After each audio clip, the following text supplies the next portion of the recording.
বারবার হত্যা করার চেষ্টা করছে। হত্যা করার পর হত্যার মামলার বাদীর উপর হামলা করছে। একবার নয়, বারবার হামলা করেছে। এদের বিরুদ্ধে দৃষ্টান্তমূলক শাস্তি দেওয়ার ব্যবস্থা গ্রহণ করতে হবে।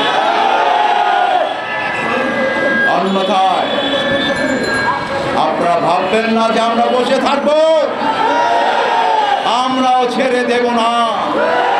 কঠোর থেকে কঠোর কর্মসূচি দেওয়া হবে। সারা বাংলাদেশ অচল করে দেওয়া হবে।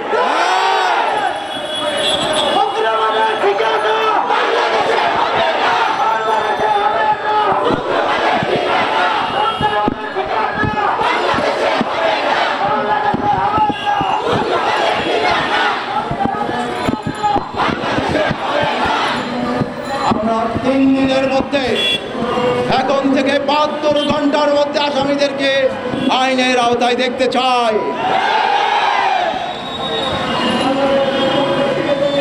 আর আরেকটি কথা আপনাদেরকে আমি বলে যেতে চাই, আমরা হিজবুত তৌহিদ গত 30 বছরে একবারও কোনো আইন লঙ্ঘন করিনি।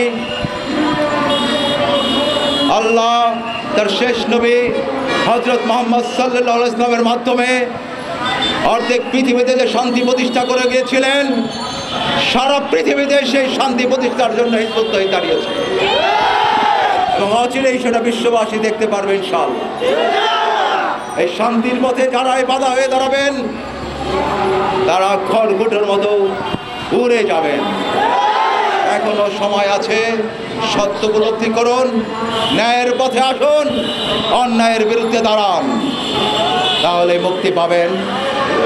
বিশ্ববাসীর মুক্তি কামনা করে আমি আমার বক্তব্য এখানে শেষ করতে চাচ্ছি। শেষ করার আগে আর একবার বলতে চাই, সুজন হত্যার বিচার চাই এবং সুজন হত্যার গতকাল রাত্রে হামলাকারীদের দৃষ্টান্তমূলক শাস্তি চাই।